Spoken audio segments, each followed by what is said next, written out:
Ah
गुरु सारिखा श्री गुरु सारिका असता पाठी राखा इतरांचा लेखा कोण करी राजियेचे कांता काय भिक मागे मनाची आजोगे सिद्धी पाय श्री गुरु सारिका असता पाठी राखा इतरांचा लेखा कोण करी कल्पतरो तळवटे जो कोणी बैसाला काय उणे त्याला सांगा जोजी श्री गुरु सारिका असता पाठी राखा इतरांचा लेखा कोण करी ज्ञानदेव म्हणे तरलो तरलो ज्ञानदेव म्हणे तरलो तरलो आता उद्धारलो गुरु कृपे श्री गुरु सारिका असता पाठी राखा इतरांचा लेखा कोण करी पांडुरंगा करू प्रथम मन दुसरे चरण संतांचिया ज्यांच्या कृपादाने कथेचा विस्तारू बाबाजी सद्गुरु दास तुका ओम नमो ज्ञानेश्वरा करुण करारे दयाळा तुमचा अनुग्रह लादलो पावन झालो चराचरी मी कळा कुशरी काहीच नेने बोलतो वचनी अति भाविका एका जनार्दनी तुमचा दास त्याची आस पुरवावी गोरक्ष जालिंदर चरपडास्य आडबंग काणी पमचिंद्र आद्या सौरंगी रेवाणक भरतरे संज्ञा भूम्यान भूवर्ण नवनाथ सिद्ध धन्य धन्य आडबंग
दंडे दंडे अडबंगनाथा तुमच्या चरणी ठेवितो माथा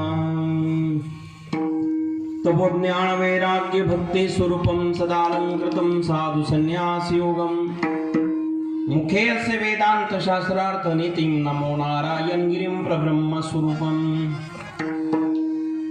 राम भरोसे राम विनु राम नाम विश्वास सुमिरण सुमंगल कुशल महागत तुलसीदास जयांचे करूया स्मरण होय सकळ विद्यांचे अधिकरण तेची बंधो श्री चरण श्री गुरूंचे आदि नमस्कारुणी आता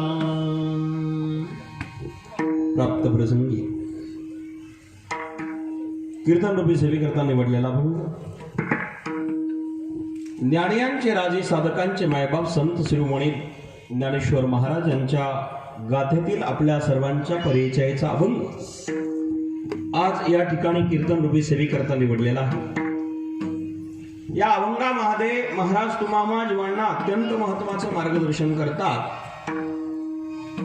जीवनात श्रीगुरूंची कृपा आणि सद्गुरूंचा आशीर्वाद असेल तर इतर कुठल्याही गोष्टीची गरज पडत नाही। मायबापांनो, या जगामध्ये संत भगवंतापेक्षाही श्रेष्ठ असतात। आणि ते संत ज्यांचा आशीर्वाद ज्यांच्या मागे प्राप्त होतो त्याला इतर ब्रह्मादिकाजी जरी असले तरीही ते तुच्छ असतात, कारण गुरु हे सर्वश्रेष्ठ आहे. आणि म्हणून राजाच्या कंतेला जशी काही भीक मागण्याची गरज पडत नाही, तसं सद्गुरूचा शिष्य समर्थाचा असेल तर त्याला कोणापुढे हात पसरण्याची गरज पडत नाही. कल्पतरूप्रमाणे जी गोष्ट अपेक्षा अंतःकरणामध्ये गेली की ती पूर्ण होत चालते, ही श्री गुरुची कृपा आणि याचा महिमा आहे. ज्ञानोबराय म्हणजे म्हणतात की माझ्या जीवनामध्ये तेच घडलं. माझ्यासारखा एक सर्वसामान्य व्यक्ती या जगामध्ये नावारूपाला आलो असेल तर याला कारण माझे श्रीगुरु निवृत्तीनाथ आहे. त्यांच्या आशीर्वादाचा महिमा जर काय असेल तर हे लोकातही मी सुखी झालो आणि परलोकातही सुखी होण्याकरता माझा उद्धारच झाला. आता तरुण गेलो, ही गुरुची कृपा असल्यामुळे ते श्रीगुरु ज्यांच्या जीवनात पाठीमागे असतात त्याला इतर कोणाची गरज नसते. अशा अर्थाचा अभंग आपल्या पुढे गायला.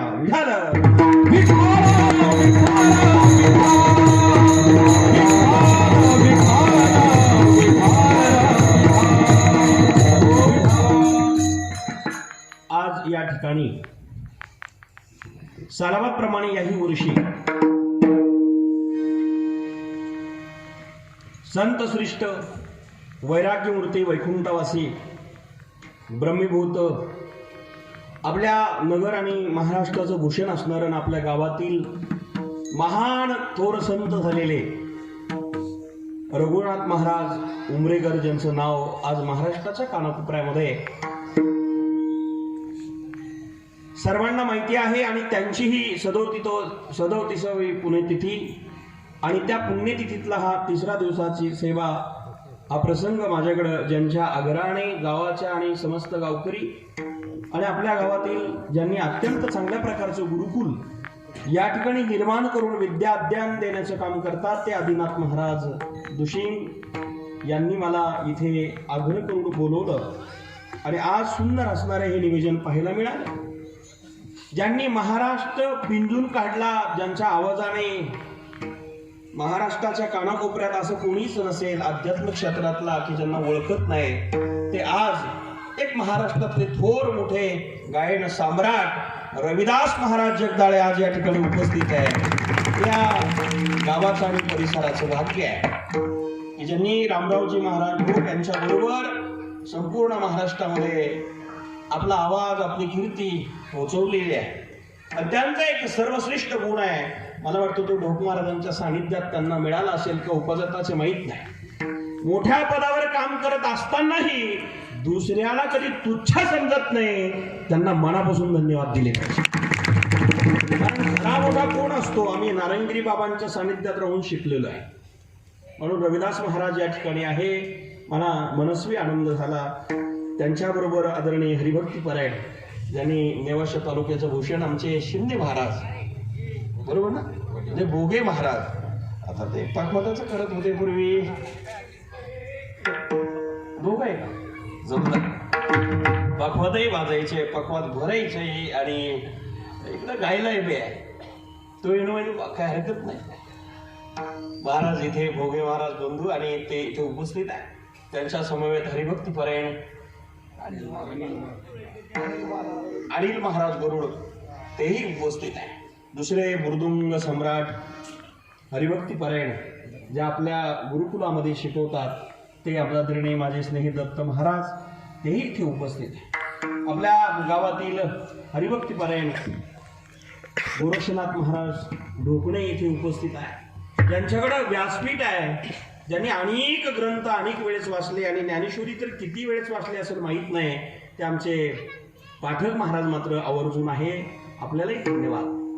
उमरेकर महाराजांचे चिरंजीव महाराज या ठिकाणी उपस्थित आहे, आपल्यालाही मनापासून धन्यवाद. आता आदरणीय कृष्ण महाराज या ठिकाणी आवर्जून आहे. परिसरातले बरेच महाराज मंडळी आदरणीय बानकर नाना मात्र आवर्जून इथे उपस्थित राहिले, आपल्यालाही धन्यवाद. मग परिचित अपरिचित ज्येष्ठ श्रेष्ठ आपल्या सर्वांना आणि विद्यार्थी वर्गांना धन्यवाद देऊन माझ्या विचाराला प्रारंभ. विठाला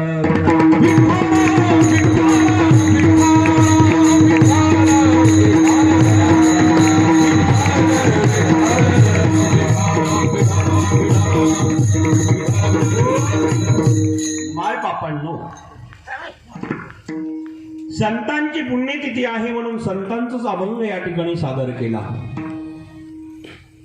माऊली ज्ञानोबारायासारखा संत या जगामध्ये पुन्हा होणं अशक्य आहे. आणि ते ज्यांचं वर्णन करतात ते संतही असामान्य आहेत. या जगामध्ये अनेक लोक भेटतील पण पुन्हा संत नाही भेटणार.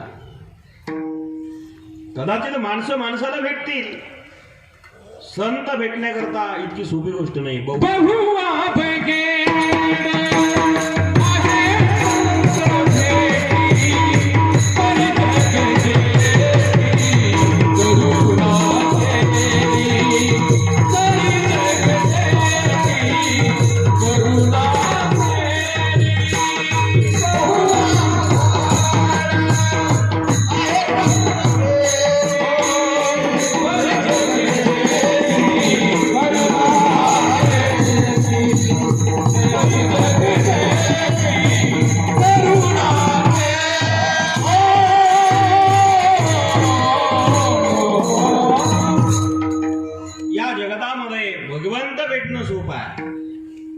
कदाचित जप तप वर्त वैकल्य केलं की भगवंताची प्राप्ती होईल, पण संतांची प्राप्ती होणं ते फार अवघड आहे.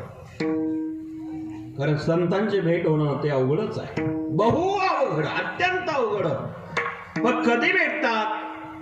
तरी जग जेठी कृपा केली, त्यांनी कृपा केली तेव्हा संत भेटतात. म्हणजे संतांचा दर्जा हा भगवंतापेक्षा महान आहे. या जगामध्ये चंदन अत्यंत महत्वाचं आहे. सुगंध फार सुंदर आहे, चंदन हे महत्वाचाच आहे, पण चंदनापेक्षा वारा महत्वाचा आहे. कारण एका जागेवर सुगंध देणारा चंदन आहे, त्याचा सुगंध लोकांपर्यंत नेणारा वारा आहे. आणि वारा म्हणजे सद्गुरु संत आहे. भगवंताचा सुगंध नेण्याचं काम संत करतात आणि तेच उमरेकर महाराजांनी आयुष्यभर केलं. राहिल्या त्या कीर्ती जगाची, राहिल्या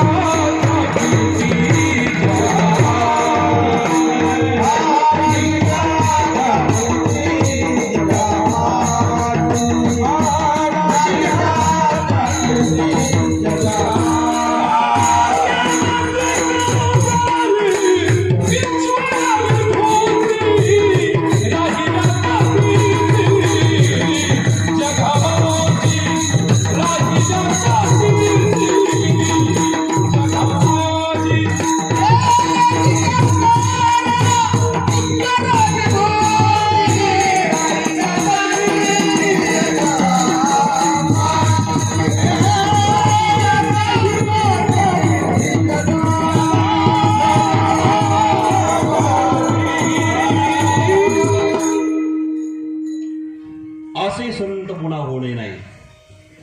गेले दिगंबर विश्वरा विभूती, राहिल्या त्या कीर्ती जगा माझी. वैराग्याच्या गोष्टी ऐकल्या त्या कानी, आता ऐसे कोणी होणे नाही. होणार नाही बायबाप. म्हणून उमरेकर महाराजांचं नाव फार मोठं महाराष्ट्रामध्ये आहे. रघुनाथ महाराज उमरेकर म्हटलं तर अत्यंत मोठं नाव आहे आणि आपण त्या उमऱ्यामध्ये आहोत. मला वाटतं आदिनाथ महाराज तुम्ही तोच वारसा घेऊन पुन्हा ही परंपरा चालवली, तुम्हाला कोटी कोटी धन्यवाद आहे. आपण सर्वांनी सहकार्य करा, मदत करा. राजकारण पक्ष बाजूला ठेवा. जर तुम्ही या विद्यार्थ्याकरता मदत केली ना महाराजजी सगळ्या गावाने, मला वाटतं याच्यासारखं श्रेष्ठ काम दुसरं कोणतंच राहणार नाही. आणि ही पुण्यतिथी खऱ्या अर्थाने साजरी होईल. महाराजांच्या आश्रमात मी मागच्या वेळेस भेट द्यायला गेलो. व्यवस्था, नियोजन आणि महाराजांचं ते कार्य बघितलं, खूप आनंद वाटला. मागच्या कार्यक्रमातनं पहिलंच कीर्तन या गावात झालं ना तेव्हा, डोकणे भोकणे. परिणाम आणि तिथे गेल्यानंतर आश्रमही सुंदर आहे. आश्रम याची व्याख्या काय मायबाप? आश्रम नेमकी कसा असतो आणि कशाला म्हणतात? जगामध्ये ज्याचा संपूर्ण आश्रय संपला, जगातल्या लोकांनी त्याला नाकारलं, ज्याला तिथे स्वीकारले जातात त्याला आश्रम म्हणतात. दुनिया जिसको ठुकराती है उसे संत अपनाते हैं, उसे आश्रम कहते हैं. ज्ञानाबाई माझी अनाथाची माय, ज्ञानाबाई माझी अनाथाची माय, एका जनार्दनी पाय बसते हो, एका जनार्दनी पाय बसते.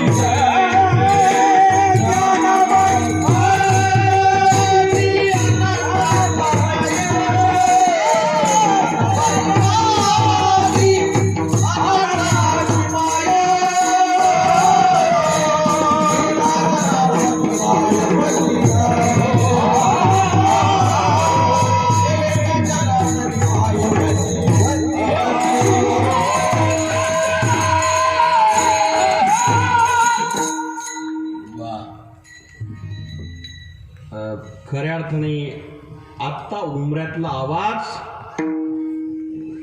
महाराजांपर्यंत पोहोचला असेल. रविदास महाराज म्हटलं, रवी म्हणजे सूर्य, शशी म्हणजे चंद्र. कारण ते त्यांच्या संग राहतात, ते रामायण करतात आणि मीही रामायणच करतो. ते मोठे रामायणकार, त्यांचं दुकान मोठं आहे, माझं छोटं आहे, पण दुकानदार एकच आहे. माल एकच भेटतो, ध्यानात ठेवा. एक होलसेल म्हणजे दुकान मोठं जरी असलं आणि छोटं जरी असलं तर चहा पावडर मागितलं तर तीच मिळणार. तसे आमचे महाराष्ट्रातले भूषण आणि माझे खास जीवलग मित्र आणि आदरणीय आहेत. माझ्या संस्थांना मी रामकथा महाराजांची ठेवली होती. माझे 2-3 झाल्या, मी भागवतही केलं आणि माझी इच्छा झाली की मी दरवर्षी लोक महाराजांना कीर्तनाला धर्मनाथ बीजीत आणतोच. यंदा जरा त्यांचा पकवाद सुद्धा म्हणायला लागला, आणतोच. तुम्ही ऐकताय का सगळेजण? पकवाद काय म्हणतात? आणतो. धन्यवाद बाबा, सगळं खाऊन का मी महाराज आज. तर तिथे बाबांची मी कथा ठेवली. रविदास महाराजांना फोन केला की माझी इच्छा आहे, आता मी केल्या आमच्या देवस्थानला जंगलात आहे. महाराजांनी तारीखही दिली, दरवर्षी कीर्तनाला यायचे. अत्यंत भव्य दिव्य सुंदर दुपारची कथा होती. 15,000 लोक असायची बाबाची कथा ऐकायला. आणि सुंदर महाराजांचं कार्य. म्हणून तेही रामायण करतात, मीही रामायण करतो. ते मोठे रामायणकार आहेत, मी बाकी नाही म्हणत काय. आता छोटा मोठा नसतो याच्यामध्ये, पण त्यांचा अधिकार मोठा आहे. मला ते सांगायचं आणि त्यांच्या सानिध्यात ते राहिल्यामुळे काय सांगत होतो पेटी मास्तर? कीर्तन. वा, उमऱ्यात येऊन असाय का पुन्हा?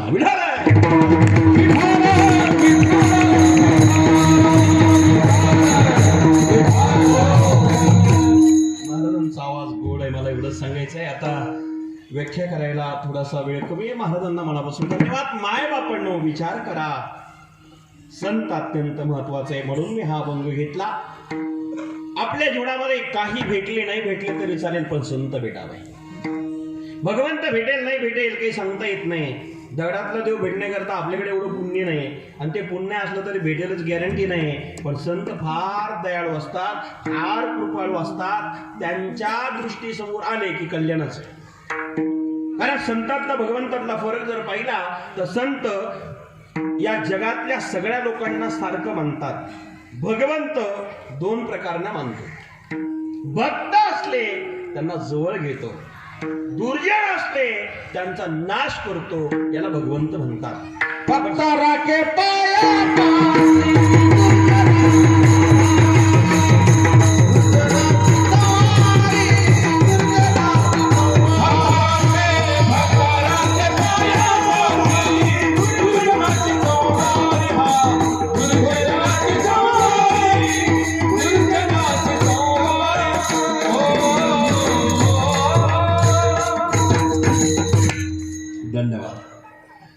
भक्ता राखे पाया पासे दुर्जनासी संवारे, दुर्जनासी संवारे. भक्त राखे पाया पासे. ज्या भक्ताला पायापायी ठेवतो, दुर्जनाचा नाश करतो, त्याला भगवंत म्हणतात. पण दुर्जन असो किंवा सज्जन असो एकाच दृष्टीने पाहतात त्याला महात्मा म्हणतात.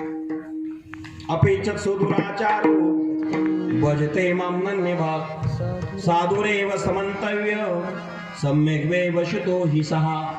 या ठिकाणी भगवंत सांगतात साधूची वृत्ती ती आहे. कारण कुणी असू द्या त्याच्यावर कृपा करणं एवढंच काम आहे ज्या संतांचं आहे. ते संत सर्वश्रेष्ठ आहे. कारण दोष बघत नाही, गुन्हे बघत नाही, आपल्याकडे आला की त्याचं कल्याण करतात. एकदा असं घडलं, आम्ही सरला भेटत असताना बरं रविदास महाराज माझ्याकडे 12 वर्ष भंडाऱ्याची सेवा होती. कोठी अन्नधान्याची सेवा सद्गुरू नारायणगिरी महाराजांच्या काळामध्ये. आणि तेव्हा तिथे कोठीची सेवा माझ्याकडे असताना सातकर मामा नारायणगिरी महाराज पुणे तिथे गंगागिरी बाबांची होती. आपल्या सर्वांना माहिती आत्ता झाली. त्या काळात फुलं वगैरे भेटा देण्याकरता नव्हते, ही सुविधाही नव्हती. तेव्हा त्या ठिकाणी गंगेला पाणी भरपूर भरलेलं आहे, केटीवर अडवलेला होता. आणि गंगागिरी महाराजांची पुण्यतिथी आली. शासनाने सक्त वॉर्निंग दिली होती, हे फाटकं सोडायची नाही, केटीवरचे जे पाणी अडवलेलं आहे ते काढायचं नाही. सप्ताहाला सुरुवात झाली. नारायणगिरी बाबांची पद्धत एकदम सिंपल साधी. कीर्तन ठरलेलेच नसायचे. बाबा अचानक कुणालाही सांगायचे, आम्हालाही माहित नसायचं आमचं कीर्तन आज होणार. आदेश यायचं महाराज, पत्रिकेत छापलेलं नसायचं. सप्ताह चालू. पुणे दिली सुरू झाली. 2 दिवस 3 दिवस झाले. 4था दिवस सुरू झाला, पण लोकांना काही येता येत नाही. वांजरगावच्या बाजूला केटीवेर होता. त्या केटीवेर मध्ये पाणी अडवलेलं आहे, लोकांना येता येत नाही. नावीतनं किती येणार? जिथे लाखांनी लोक त्या सप्ताहाला येतात त्या नावीने किती येणार? येता येत नाही. 4 दिवस झाले होते आणि 5व्या दिवशी महाराज आणखी वाट बघत होते की विनंती केली की अरे बाबा अर्ध पाणी सोडा, अर्ध राहू द्या. आमच्या वारकऱ्याला मांडी इतकं गुडघे इतकं पाणी असेल तर येता येईल. पण आता ते काही ऐकत नव्हते. शासनाचा आदेश होता आणि ते तिथे ऐकायला तयार नाही. विनंती करता करता करता 6वा दिवस आला, पण ते लोक ऐकतच नव्हते. शासनाचे अधिकारी आहे, हातात रायफल घेऊन उभे होते. आता त्यांनाही 5-6 दिवस झाले. नारायणगिरी बाबा म्हणाले का रे चला आपण फाटकं सोडू म्हटले. ते जे केटीवरचे फाटक असतात ना काढू म्हटले आपण. महाराजांनी आवाज दिला, रे रतनलाल नाव तयार कर. ते नाव डोंग आम्ही ती तयार केली. आणि महाराज म्हणाले चला आता विना द्या. बाबाच्या गळ्यात विना घेतला. एक पताका आणा, त्यांनीच घेतली. एक टाळ आणा, त्यांनीच घेतली. पताकाही आहे, विनाही आहे, टाळही आहे. बाबाने सगळं खांद्यावर गळ्यात घेतलं. पखवाद आमचे विद्यार्थी वाजवताय, नावीत बसले. नाव सुरू झाली तिकडे जायला. घटना अशी घडली, 100 मीटरवरती नाव गेली. महाराज म्हणजे पुन्हा मागे घ्या. नाव पुन्हा मागे आली. आणि मागे आल्यानंतर महाराज म्हणले एक काम करा, अरे आपण जे फाटकं काढायला चाललो ते शिपाई लोक, त्या ठिकाणी अधिकारी लोक उपवासी आहे. याला इथून 20 किलोमीटर वैजापूर आहे, 20 किलोमीटर श्रीरामपूर आहे, मध्यभागी बेट आहे, सरायला बेट. त्यांना भुका लागल्या असेल, जेवण नसेल, वेळेवर मिळालं नसेल. एक काम करा, बुंदीचं पोतं आणा. कोणाला? जे बंदुकी घेऊन तुमच्याकडं कशाला पूजाला नाही ना, बंदुकी घेऊन राह. कोण सोडायला येईल त्याला उडून देणार ते. जो फाटूक काढायला येईल त्याला ठवाय. हा असंच ते ते ते टपलेले होते. महाराज म्हणले बुंदीचं पोतं आणा. बुंदीचं पोतं घेतलं. आम्ही ते पत्तरवाळ्या टाकल्या. पुन्हा नाव निघाले. आता ती बाबांची नाव कसं वातावरण असेल विचार करा. सरला बेट म्हणजे या जगातलं सर्वश्रेष्ठ पवित्र ठिकाण आहे महाराज. कारण सरला बेट चौबाजूला गोदावरी गंगा आहे. आणि ज्या गंगेच्या पोटामध्ये बेट आहे ती गंगाच किती पवित्र आहे हो. ज्या भगवंतांनी 14 वर्षाच्या रामायणामध्ये महत्वाचा काळ पंचवटीमध्ये घालवला आणि या गोदावरीच्या कडेनं जी लीला केली ती गोदावरी किती पवित्र असेल. ज्या श्रीरामाचं कार्य आपल्याला माहितीये. आणि म्हणून ते सगळं पाहिलं. त्या गोदावरीच्या पोटामध्ये बेट निर्माण झालेलं. महाराज नाव निघाली. भजन करत करत करत आम्ही निघालो. बाबाई भजन म्हणता आम्ही मागे म्हणतोय. आणि मग त्या केटीवेर पर्यंत गेलो, वांजरगावच्या बाजूच्या सरला आणि वांजरगावच्या. त्या लोकांनी एक भोंगा असतो ना बोलायचं, आवाज दिला, महाराज जवळ येऊ नका, शासनाचा आदेश आहे, पाणी सोडू द्यायचं नाही. आणि जो कोणी सोडायला येईल त्याला सोडायचं नाही. महाराजांनी न ऐकल्यावर आणि केलं चालली नाव आमची. आता ती नाव कशी होती? डगमग डोले पाण्यावरी नावरे.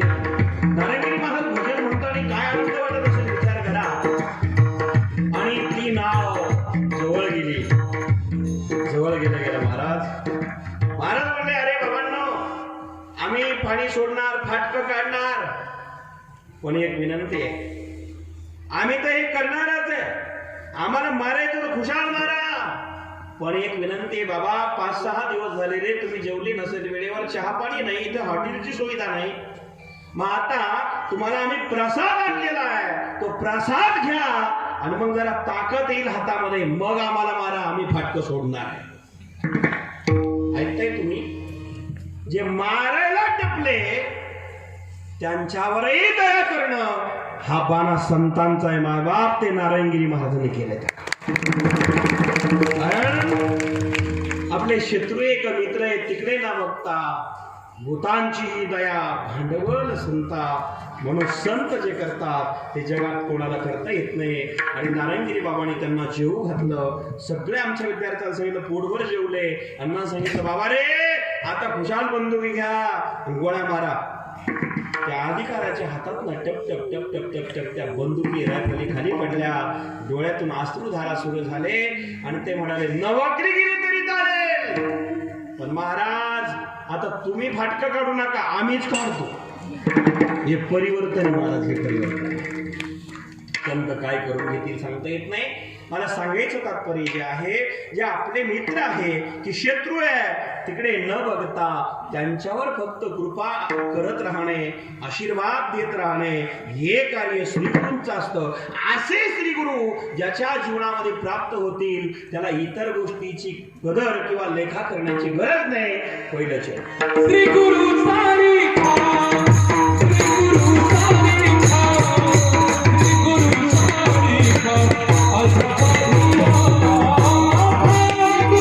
सारी खा.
असे सद्गुरू श्रीगुरु आपल्या पाठीमागे असेल तर इतर कोणाची गरज पडत नाही. इतरांचा लेखा कोण करी.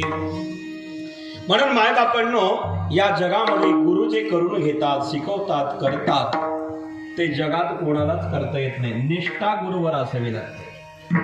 माणसांची निष्ठा निष्ठी आहे. काही लोक गुरुच बदलतात. घटस्फोट.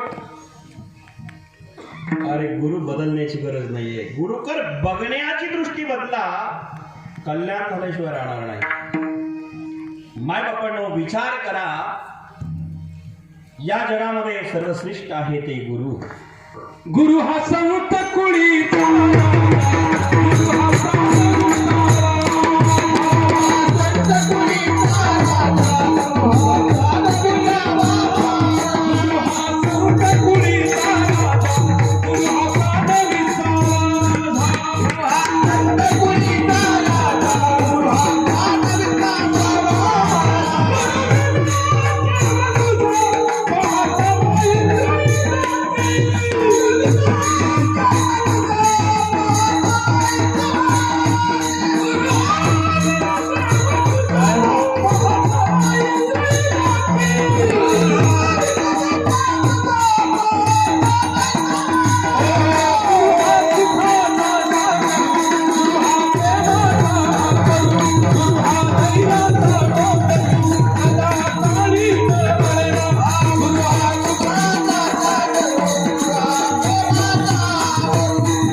गुरु हा संत कुळीचा राजा, गुरु बिन देव नाही तुझा.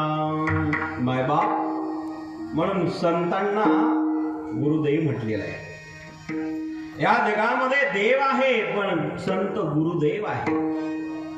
असे सद्गुरुदेव ज्यांच्या मागे असतात ना, त्यांना इतर कुठल्याही गोष्टीची चिंता करण्याची गरज राहत नाही. परिणाम कल्पना करा, संतांचं वाक्य जे मुखातनं बाहेर पडेल ते सत्य झाल्याशिवाय राहत नाही. जे वाक्य बाहेर पडेल त्याला मंत्र म्हटलेला आहे. ध्यान मूलम गुरुमूर्ती पूजामूलम गुरुपद मंत्र मूलम गुरुर्वाक्य मोक्षी मूलम गुरुकृपा. गुरुचं वाक्य ते मंत्र आहे आणि जे मंत्ररूपी वाक्य पडलं की जगाचं कल्याण होतं. नारायणगिरी बाबांनी ज्याला आशीर्वाद दिला त्याचंही कल्याण झालं आणि ज्याच्यावर रागवले त्याचंही कल्याण झालं. संत काय कोणाला आशीर्वाद देतील सांगता येत नाही. मंत्र बोलून गुरु वाक्य वाक्य बाहेर पडलं ते मंत्र आहे.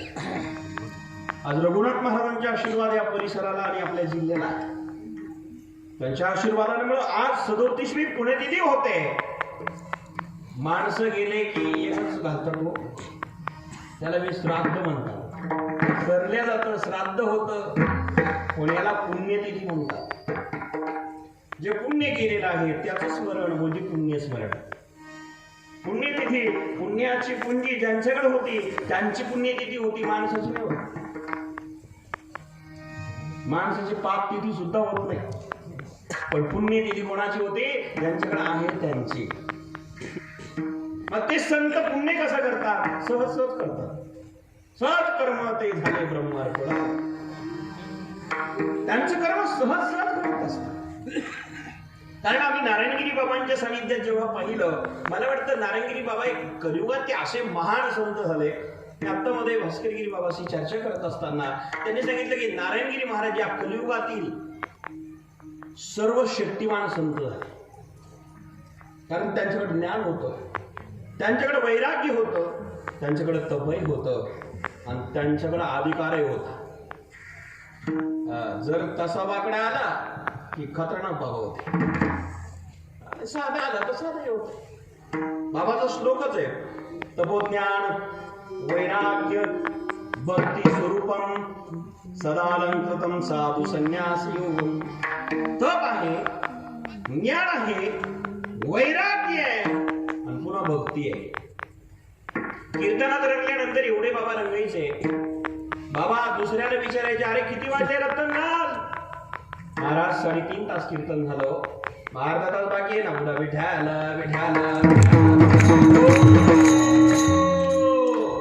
धन्यवाद मंडळी, धन्यवाद. मी इथलं नाही सांगत, बाबांचं सांगतो. आणि कीर्तनाला आल्यानंतर चहा बिस्कुट खाऊन मग कीर्तन नाहीये. आल्या आल्या बाबांच्या सरळ झाले असायचे पण फार गोड. राम कृष्ण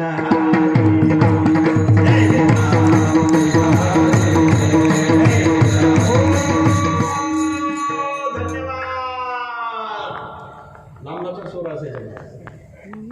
ध्रुव पातालो जानी, ध्रुव पातालो जानी, आरूप पातालो जानी, ध्रुव पातालो जानी. हो, नारायणगिरी बाबा चाली असायचे. जुग झाले हो साजनी, जुग झाले हो साजनी, साजनी तो हा विठ्ठल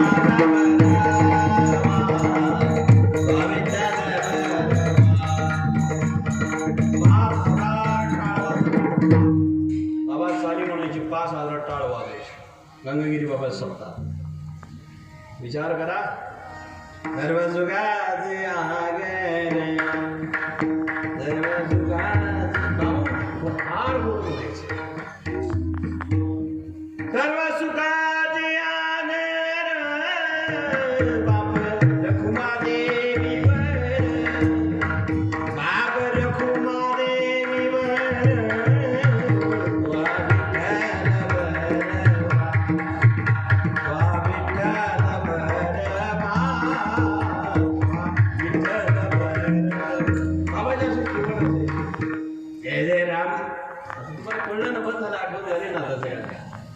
त्याचा अर्थ असा होता ते सहज बोलायचे काय त्यांचं स्वर असायचं.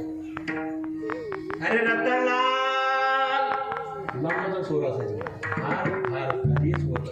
आपण पाहिलं असे जे संत आहे ते आपल्याकडून सहज कर्म करून घेतात आणि आपल्याला ते प्राप्त व्हावे. पण आपली निष्ठा असावी, निष्ठा निष्ठी नाही. संतावर निष्ठा असेल, श्रद्धा असेल, ते कल्याण झाल्याशिवाय राहत नाही. मायबाप कल्पना करा, उदाहरण आम्ही सांगतो आपल्याला लक्षात येईल. एका गावाच्या बाजूला एक आश्रम आहे आणि त्या आश्रममध्ये गावातील मुलगा सेवेला जातो, सेवा करतो. गावाच्या कडेला सुंदर आश्रम आहे, गावाच्या बाहेर आहे. मुलगा आश्रमात जातो, रोज सेवा करतो आणि रोज सेवा झाली की सायंकाळी घरी येतो. आणि कुठलाही नियम 6 महिने चालला की त्याला फल प्राप्त होतं. बरं का पाटील महाराज. तो मुलगा असं करता करता सेवा करत होता. एक दिवस गुरुदेवाला दया आली आणि सांगितलं, बाळा आज एकच सेवा करायची. काय? हा सुरा पडलेला आहे, हा घासायचा.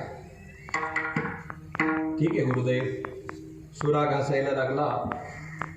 सुरा घासता घासता दिवसभर त्यांनी सुरा घासला आणि सायंकाळच्या वेळेला आरती झाली. गुरुदेव येतो आता. नाही बेटा, आज इथेच थांबायचं. ठीक आहे. थांबला.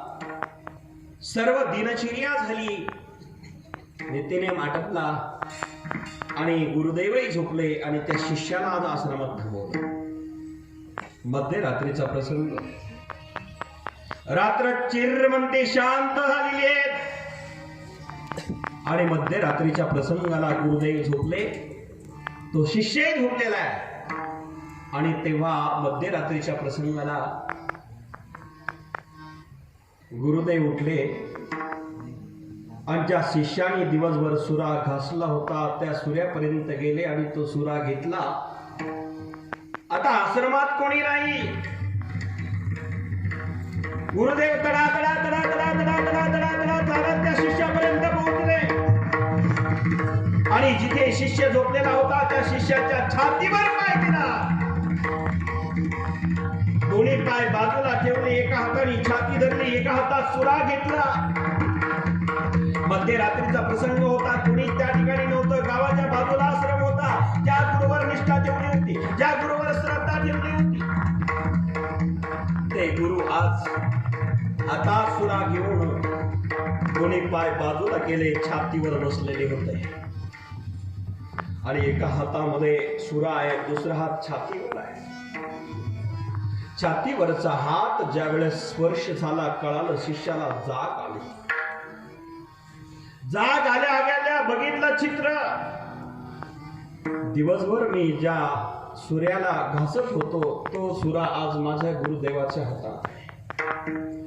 ज्या गुरुदेवावर मी श्रद्धा ठेवली, निष्ठा ठेवली, श्रद्धेने गुरुला भक्ती केली, मानलं, आज ते गुरु माझ्या छातीवर बसले. एका हाताने छाती दाबलेले, दोन्ही पाय बाजूला केले, छातीवर येऊन बसले आणि एका हातात सुरा मारणार. जाग आली शिष्याला. सुरा पडणार होता छातीवर. जाग आली, डोळे उघडले. शिष्याने सगळा प्रकार बघितला. मध्यरात्रीचा प्रसंग आहे, कोणीच नाही तिथे. आणि सूर्याला बघितलं, गुरुला बघितलं, शिष्याने सर्व प्रकार बघितला. पुन्हा डोळे लावले. आता झोप येईल का? विचार करा. एकटाच असेल आणि आज गुरु आणि तो नाही, गुरुच्या हातात सुरा आहे. मारणारे गुरु हे कळालं. आता त्यांनी पुन्हा डोळे लावले. मग गुरुदेवाने बघितलं, हा याला जाग आली. कळाला याला मी मारणार आहे, छाती फाडणार आहे. पण पुन्हा डोळे लावले. गुरुदेवाने तो झोपल्यानंतर झोपतो कसला पण डोळे लावले आणि तितक्यामध्ये गुरुदेवाने हातात सुरा होता, धाडकन मारला आणि छातीच फाडली. मायबाप छातीतनं बळबळ बळबळ बळबळ बळबळ रक्त गळू लागलं. छाती फाडल्या गेली. मध्यरात्रीचा प्रसंग होता. शांत वातावरण. बळबळ बळबळ बळबळ बळबळ छातीतनं रक्त बाहेर पडलं. गुरुदेवाने एक वाटी घेतली, रक्त काढलं वाटीभर रक्त छातीतलं बाजूला काढलं आणि सुरा बाजूला ठेवून दिला आणि कृपा दृष्टीचा हात त्याच्या छातीवरून फिरवला. एका मिनिटात जसाच तसा झाला. बिकर टाक्याचं ऑपरेशन सक्सेस. आणि मग वेदनाही संपल्या, टाके संपले आणि झोपेतनं माणूस जसा उठावा आवाज दिला, बेटा उठ जाओ. शिष्य तटकन उठून बसला. पाहतो तर जखमही नाही आणि मला काही त्रासही नाही. सगळा प्रकार लावी बघत होता. भूल नाही दिली बरं का नाना. सगळा प्रकार बघितला, काही कळायला तयार नाही. शिष्याच्या डोळ्यातून धारा सुरू झाल्या. काय चमत्कार आहे काही कळत नाही. गडबडलेला होता, घाबरलेला होता, पण गुरुवर निष्ठा होती. काही बोलत नव्हता. गुरुजी जास्त बोलले नाही. अरे उठ बेटा, उठवलं आणि ती रक्ताची वाटी घेतली. त्याला सांगितलं ही रक्ताची वाटी घे आणि दारात नेऊन ठेव. ज्याच्या छातीतनं रक्त काढलं होतं ती वाटी दारात नेली आणि तितक्यामध्ये गुरुदेवाच्या चरणाजवळ शिष्य येऊन बसला. एक घटना घडली. सुसू करत करत करत करत करत करत करत एक भयंकर मोठा सर्प त्या ठिकाणी आला. सुसू करत तो सर्प त्या ठिकाणी आला. गेट म्हणून आत प्रवेश करणार तर गुरुदेवाने सांगितलं रुक जाओ, अंदर आना मना है. अरे जिसका खून पीने के लिए तो आया था ना, उसका खून मैंने गेट पर रखा है. खून पी करके लौट जाओ, अंदर मत आना. तो सर्प होता. सापाने ते रक्त प्राशन केलं. नाग त्यांनी फणी खाली टाकली. गुरुदेवाला नमस्कार केला. रक्त पिऊन निघून गेला.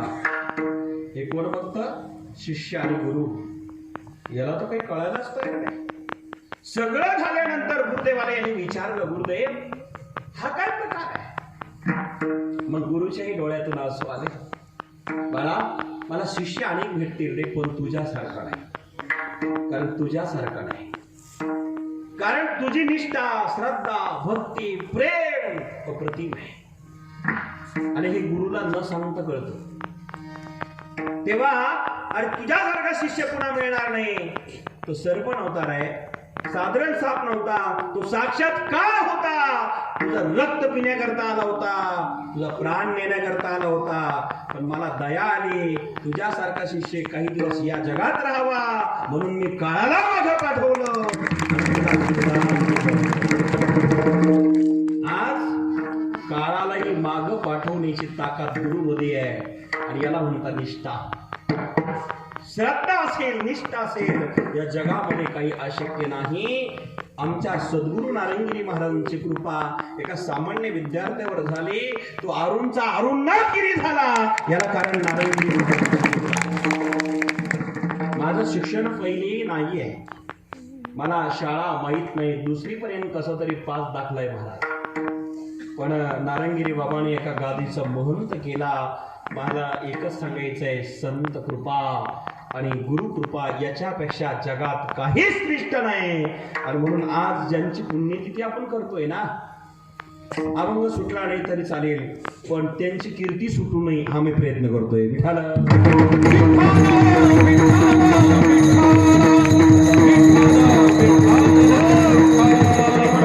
रघुनाथ महाराजांनी काय केलं याचा विचार प्रत्येकाने करावा. पंढरीनाथ बाबांनी काय दिलं याचा विचार प्रत्येकाने केला पाहिजे.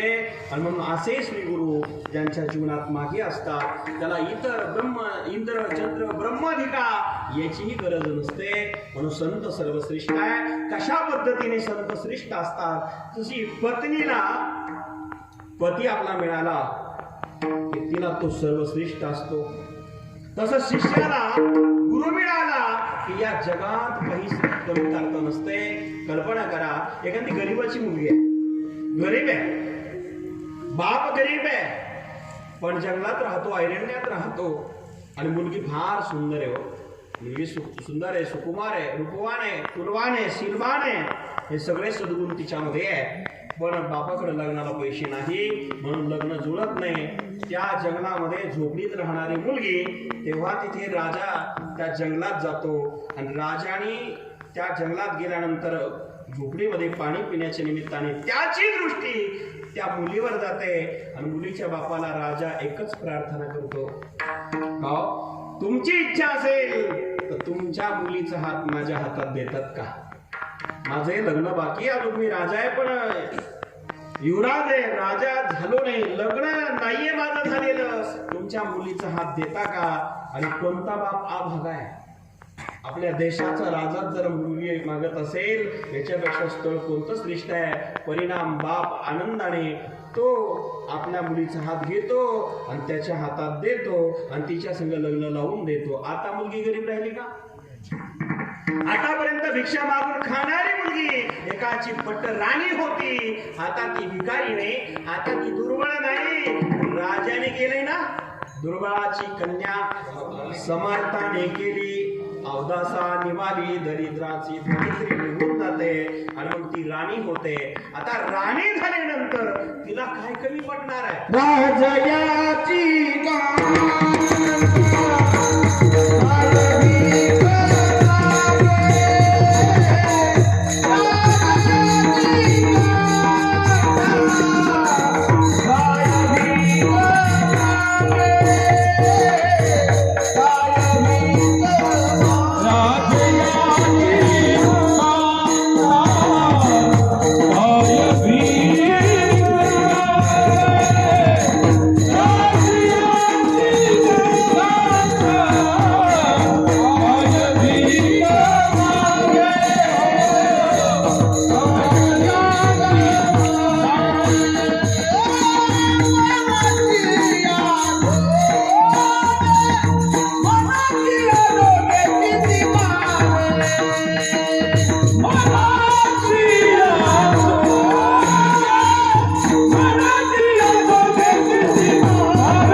धन्यवाद. असं वातावरण असेल तर अवघडच आहे, संपायचं नावच नाही येणार महाराज. ये भगवान भी क्या अजीब चीज है, बराबर दिल और दिमाग में गला देता है. ते रविदास बाबाला दिला. एका वेळेला कसं म्हणतो महाराज, शंकाही वाजवतात, अनभय आहे, हे लाखातले एखाद्याला जमतात त्यातले हे आहे. आजच्या आपल्या सगळ्यातले गायनातले सूर्य येते. अहो तुम्ही असं काही म्हणू नका आम्ही एका पक्षाचे, कारण रविदास म्हणजे सूर्य, रवी म्हणजे सूर्याची, मी बाकी काही सांगत नाही. रवी आणि चंद्र सांगितलं होतं ना, रवी शब्दाचा अर्थ सूर्य होतो, अरुण म्हणजे सारथी ध्यानात ठेवा. सूर्य जरी तुम्ही असले, तुमचा रथ माझ्या ताब्यात आहे, मोठा अरुणोदय झाला उमरेत नाही. आपण म्हणतो ना अरुण उदय झाला, हो माझे गुरुवारी नारायणगिरी बाबांनी अरुणोदयाचा अर्थ सांगितला होता. महाराज म्हणाले आमच्या सूर्याचा सारथी सरला बेटातला अरुणी म्हटले. सूर्य म्हणजे ज्ञान, ज्ञानाचा जो सारथी तो अरुणी म्हटले.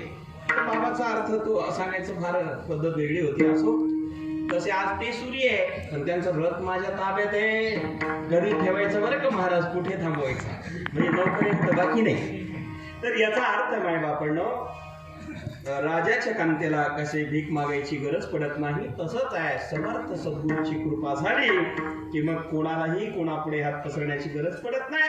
गुरुदेव कृपा कशी करतात, जसं एखादा कल्पवृक्ष प्राप्त झाला म्हणजे मनातील ती इच्छा, मनात आलेली इच्छा ती पूर्ण होते. तरी सद्गुरू ज्याच्या मनात जे असेल ते पूर्ण करतात.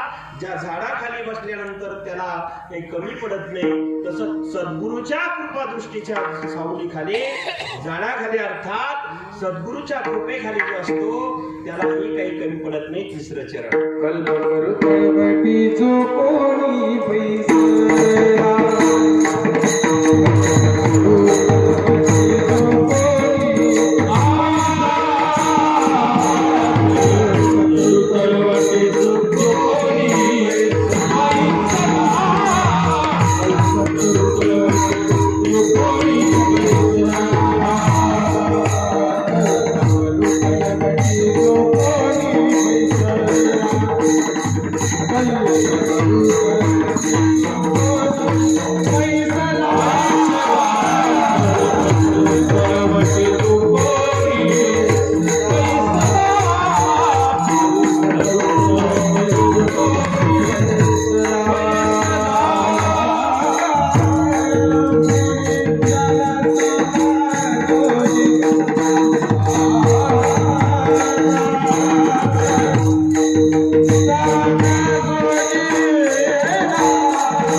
कल्पतरो तळवटे जो कोणी बैसाला, काय उणे त्याला संगाजोबी. वृक्षाखाली ज्याला काही कमी पडत नाही, त्याप्रमाणे गुरुच्या कृपा दृष्टीसमोर जो असला त्याच्याही जीवनामध्ये काही कमतरता येत नाही. आणि सद्गुरू हे लोकातही कल्याण करतात, परलोकातही कल्याण करतात. आणि म्हणून ज्ञानोबराय म्हणतात, माझे श्रीगुरु मला मिळाले आणि त्यांच्या आशीर्वादाने माझ्या जीवनात काय परिवर्तन घडलं, काय झालं ते आज